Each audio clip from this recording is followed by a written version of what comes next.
Olá, aqui é Cíntia Bá, dando início a mais um Conexão Vida Plena, falando sobre espiritualidade e autoajuda. Vocês estão conectados na Rádio Beta, Rádio Point da galera. E hoje eu vou falar sobre premonição. Experiências reais de premonição mostram que as capacidades de nossa mente pode transcender os limites do espaço e do tempo como os conhecemos. Existirá uma supermente eterna e onipresente, a qual damos o nome de Deus? Então agora eu vou contar para vocês um pequeno caso sobre premonição. Amanda, uma jovem mãe que morava no estado de Washington, noroeste dos Estados Unidos, acordou às 2:30 da madrugada com um pesadelo. Ela sonhou que um grande lustre pendurado sobre a cama do bebê, no quarto ao lado, havia caído no berço e esmagado a criança. No sonho, enquanto ela e o marido se viam entre os destroços, Amanda observou que um relógio na cômoda do bebê mostrava 4 horas e 35 minutos. O tempo no sonho era tempestuoso, a chuva martelava a janela e o vento vinha em rajadas. O sonho era tão aterrorizante que ela acordou o marido e lhe contou tudo. Ele riu e lhe disse que o sonho era bobo e pediu a ela para voltar a dormir. Mas o sonho deixou Amanda tão assustada que ela foi ao quarto do bebê e levou a criança para dormir com o casal. Ela notou que o tempo estava calmo e não tempestuoso como no sonho. Amanda se sentiu tola. Até que cerca de 2 horas mais tarde, ela e o marido foram acordados por um estrondo. Eles correram para o quarto do bebê e encontraram o berço demolido pelo lustre, que havia caído diretamente sobre ele. Amanda observou que o relógio na cômoda mostrava 4 horas e 35 minutos e que o tempo havia mudado. Agora o vento uivava e a chuva era intensa. Dessa vez o marido não estava rindo.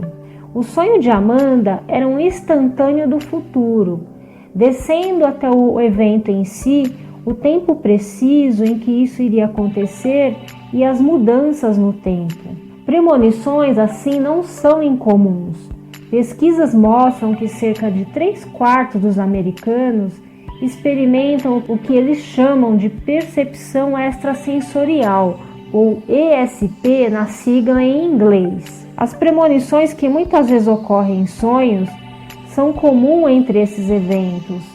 Elas também ocorrem nas horas de vigília, como um palpite, uma intuição ou a sensação de que algo vai acontecer. Por que existem premonições? Quando os biólogos querem entender por que uma característica surgiu, sempre perguntam: para que isso é bom? Para que serve?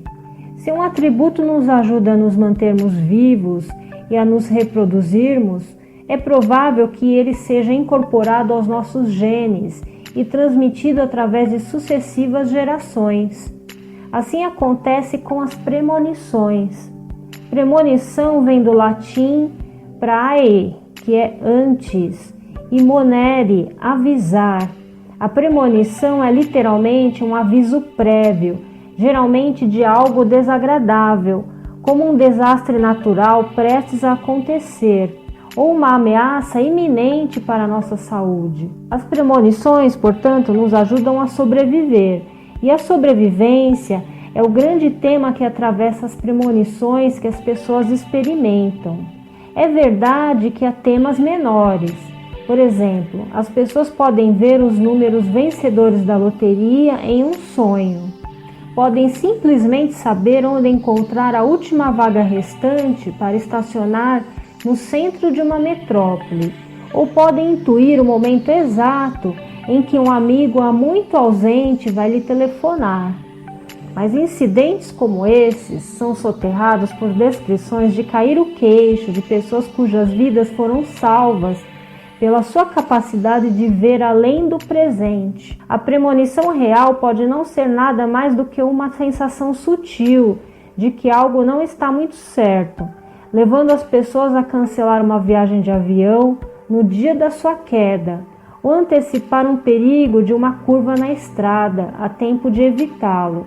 agendar um exame médico que leva à descoberta de um problema que poderia ter sido fatal se não tivesse sido detectado, ou realizar inúmeras outras ações de intervenção. Além de nos ajudarem a sobreviver, as premonições entregam pistas de algo mais, um elemento no grande padrão que conecta, como o ecologista filósofo Gregory Bateson colocou. As premonições sugerem que estamos ligados a cada uma das consciências que existiram, existem ou existirão, e somos parte de algo maior do que o eu individual. Muitos cientistas proeminentes têm percebido isso. O renomado físico David Bohm, por exemplo, disse o seguinte: cada indivíduo envolve algo do espírito do outro em sua consciência. O físico e prêmio Nobel Erwin Schrödinger acreditava que as mentes não interagem umas com as outras como bolas de bilhar separadas,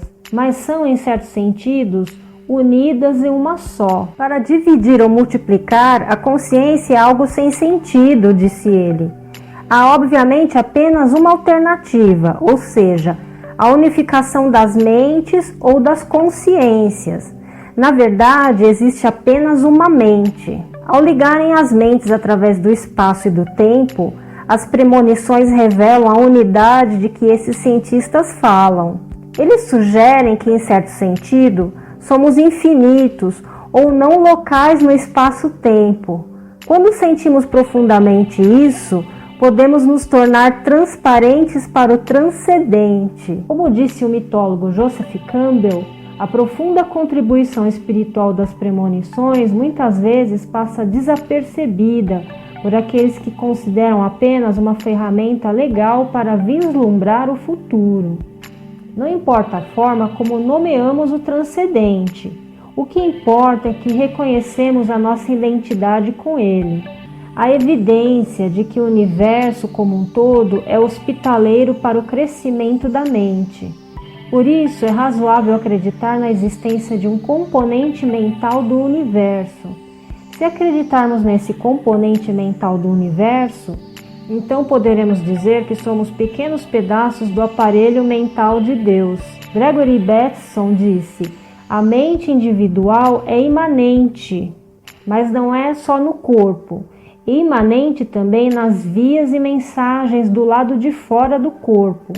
E existe uma mente maior, da qual a mente individual é apenas um subsistema. Essa mente maior é comparável a Deus e é, talvez, o que algumas pessoas querem dizer com Deus, mas ainda é imanente no sistema interconectado total e na ecologia planetária. As premonições sugerem que a nossa consciência pode funcionar através de nosso cérebro físico, mas que ela não é produzida pelo cérebro nem limitada a ele. Como um peixe que considera que seu ambiente aquoso é a extensão do seu mundo, viemos a acreditar que o aqui e agora define os limites da nossa existência. Para isso, as premonições dizem: acorde, a evidência para um mundo maior está olhando fixamente a sua cara. As premonições sugerem, em geral, uma dimensão eterna, atemporal para a mente. As implicações dessa infinitude temporal para conceitos apreciados em biologia são profundas. As premonições também revelam um lado de sentimento para o mundo. Estudos revelam que elas frequentemente ligam as pessoas que se amam, pais e filhos, irmãos, gêmeos, amantes e amigos muito próximos. Um exemplo clássico é o citado caso de Amanda, a mãe cuja premonição em sonho levou-a a salvar a vida do seu bebê. Vemos esse padrão repetidamente. Amor, empatia, compaixão e um senso de conexão são parte essencial do padrão das premonições. Você conecta, você ouve. www.radiobeta.top. A Rádio Point da Galera. A Rádio Point da Galera. Estou de volta com Conexão Vida Plena falando sobre premonição. Precisamos desesperadamente dar atenção às lições das premonições.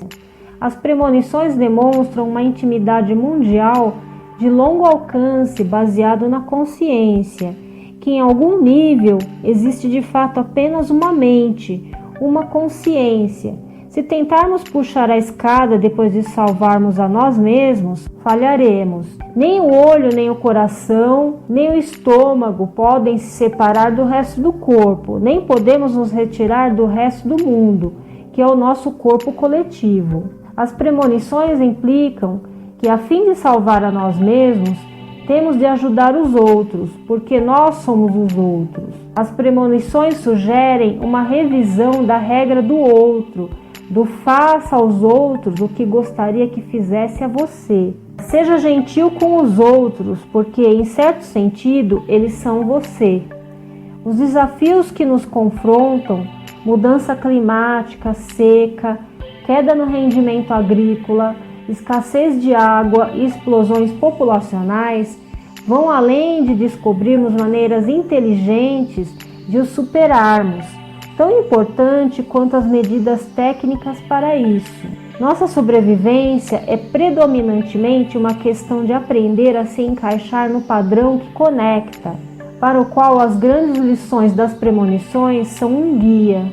Muitos críticos desprezam as premonições como bobagem da nova era, mas estudos refinados assinados por respeitados pesquisadores da consciência sugerem convincentemente que podemos de fato prescrutar o futuro. Em estudos de pressentimento, por exemplo, tais como os realizados por Jan Harding no Instituto de Ciências Noéticas, tem sido observado que o sistema autônomo do corpo responde de forma mais enérgica a uma imagem de violência ou de sexo do que uma imagem calma, serena, mesmo antes da imagem ter sido selecionada aleatoriamente e mostrada por computador. Até 2009, vários investigadores fizeram cerca de 20 dessas experiências de pressentimento. Quase todas elas produziram evidências de conhecimento do futuro e metade delas demonstraram resultados estatisticamente significativos.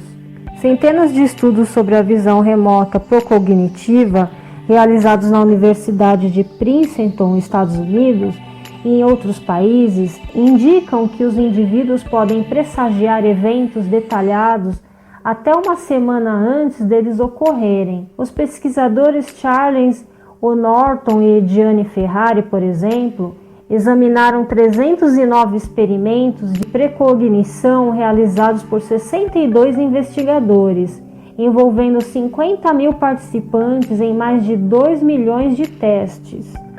30% desses estudos foram estatisticamente significativos, em mostrar que as pessoas podem descrever eventos futuros. As chances de que esses resultados não foram devido ao acaso foram maiores do que 1020 para 1. Isso é como tirar cara ou coroa com 70 moedas e em todas elas conseguir coroas. A evidência cumulativa em apoio à presciência é irrefutável para a maioria das pessoas cuja opinião não foi coagulada pelo ceticismo endurecido. Harding sugere que essas descobertas revelam que as mentes individuais são emaranhadas com todas as outras. Existe um sistema unificado de consciência global, ao qual todas as consciências individuais estão integradas. As premonições operam em um nível inconsciente e podem estar presentes em algum grau em todas as pessoas. Como tal, elas não são opcionais, mas fazem parte dos nossos dons naturais, inatos, como o nosso batimento cardíaco. Essa situação me faz lembrar do adesivo de para-choques que diz: a gravidade não é apenas uma boa ideia, é a lei. Assim parece ocorrer com as premonições. Se elas são tão naturais e onipresentes como a gravidade, pode haver um preço a pagar por negá-las, tão certo como se ignorássemos a gravidade. Com o que esses riscos se pareceriam? Larry Dossey conta que durante a turnê para o seu livro Reinventando a Medicina, de 1999, em que ele divulgou um sonho premonitório sobre um paciente que se mostrou estranhamente exato. Ele disse: em uma ocasião fui convidado para um talk show de rádio ao vivo. Sem que eu soubesse, o anfitrião também havia convidado um cardiologista muito conhecido, cujo papel era desmascarar o meu livro. Enquanto esperávamos o show começar, o médico se virou para mim e disse com frieza: "Devo lhe dizer que não concordo com quase tudo que você escreveu." Respirei fundo e tentei me preparar mentalmente para o ataque. O anfitrião, querendo provocar discórdia o mais rapidamente possível, imediatamente me pediu para relatar o meu sonho precognitivo. Depois que eu concluí, ele se virou para o cardiologista e disse: "Agora, doutor fulano de tal, o que você pensa sobre essa coisa de sonho?" Em vez de atacar, no entanto, o cardiologista ficou em um estranho silêncio, o que não é uma coisa boa no rádio. Finalmente, o médico disse pensativo: "Acho que pode haver algo no sonho do Dr. Dossey." Depois de outra longa pausa, o cardiologista disse humildemente: "Gostaria de relatar um sonho meu." Então ele disse quase ternamente: "Eu nunca havia dito isso para ninguém antes." O cardiologista descreveu o caso que uma paciente idosa sua que exigia um cateterismo cardíaco. Na noite anterior ao procedimento, ele sonhou que enquanto fazia o cateterismo, a paciente ficou emudecida, inconsciente e paralisada de um lado, um acidente vascular cerebral grave. Ao acordar, o cardiologista ficou abalado e se perguntou se deveria cancelar o procedimento. Assegurando-se de que os sonhos não significam nada, decidiu ir em frente. Mais tarde naquele dia, durante o cateterismo real, a mulher sofreu um AVC precisamente no padrão que ele havia sonhado na noite anterior. Embora a mulher tenha se recuperado por completo, a experiência abalou o médico profundamente. As premonições não estão confinadas aos sonhos. Às vezes elas ocorrem em estado de consciência plena e ocasionalmente são acompanhadas por sintomas físicos. Larry Kincheloe, obstetra ginecologista em Oklahoma City, nos dá um exemplo notável. Uma tarde de sábado, ele recebeu um telefonema do hospital que lhe informava que uma paciente sua estava em trabalho de parto prematuro. Ele deu instruções de rotina e, uma vez que esse era o primeiro bebê da paciente, assumiu que o parto ocorreria horas mais tarde. Enquanto varria folhas, ele experimentou uma impressionante sensação de que tinha de ir para o hospital. Telefonou imediatamente, mas foi informado pela enfermeira de que estava tudo indo bem. Sua paciente tinha apenas 5 centímetros de dilatação e não se esperava o parto para tão cedo. Mesmo com essa garantia, a sensação ficou mais forte e Kincheloe começou a sentir uma dor no centro do peito. Ele a descreveu como semelhante à sensação da perda do seu primeiro amor adolescente, uma sensação dolorosamente triste, melancólica. Quanto mais Kincheloe tentava ignorar a sensação, mais forte ela crescia, até que chegou a um ponto em que ele sentia que estava se afogando. A essa altura, ele estava desesperado para chegar ao hospital. Entrou no carro e saiu em disparada. Enquanto se aproximava do hospital, ele começou a se sentir melhor e, ao caminhar para a unidade de parto, teve uma impressionante sensação de alívio. Quando Kincheloe chegou à área de trabalho de parto, a enfermeira estava saindo da sala da sua paciente. Ela perguntou por que ele estava lá e Kincheloe admitiu que não sabia, só que sentira que era necessário e que seu lugar era ao lado de sua paciente. A enfermeira o olhou de forma estranha e lhe disse que havia acabado de verificar a mulher e que a dilatação era apenas de 7 centímetros. Naquele momento, um grito veio da sala de parto. Qualquer um que já tenha atuado em trabalho de parto sabe que há um certo tom no grito de uma mulher quando a cabeça do bebê está em seu períneo e o bebê está se aproximando do parto. Kincheloe correu para a sala a tempo de realizar o parto de um bebê saudável. Depois, quando a enfermeira lhe perguntou como ele sabia que tinha de vir ao hospital, após ser informado de que o parto estava a horas de ocorrer, Kincheloe não teve resposta. A experiência de Kincheloe mostra como as sensações físicas podem nos alertar de que algo importante está prestes a acontecer. Um sistema de premonição de alerta precoce. Os sintomas físicos são como celulares psíquicos, unindo indivíduos distantes. A metáfora do celular é apropriada porque a nossa dependência dos aparelhos eletrônicos para a comunicação pode ser uma razão pela qual as nossas conexões psíquicas secaram, mas elas não estão totalmente atrofiadas. Indivíduos como Kim Shelby ainda funcionam como antenas humanas, capazes fisicamente de perceber quando alguém está em necessidade. Eles são a prova de que as velhas habilidades ainda existem. Imagina um dia em que as nossas escolas profissionais aceitarão as nossas conexões distantes e ensinarão aos jovens médicos e enfermeiros como cultivá-las. As profissões de cura vão ser transformadas e humanizadas, pois será evidente que a cura não depende exclusivamente de remédios, bisturis e aparelhos de última tecnologia, mas também da consciência humana. O pesquisador psicossocial David Spiegel diz sobre o papel da consciência na saúde. A boa ciência responde a perguntas e questiona as respostas, mas não declara que certas questões estão fora dos limites. Fazer isso não é científico, não é o tempo de fechar as portas a uma área de investigação científica tão importante e em desenvolvimento. E eu encerro esse assunto com a seguinte pergunta: o que é mais importante na nossa vida do que a nossa consciência? Então é isso, pessoal. E o Conexão Vida Plena vai ficando por aqui, mas eu volto semana que vem com mais um assunto sobre espiritualidade e autoajuda. Um grande abraço. Namastê!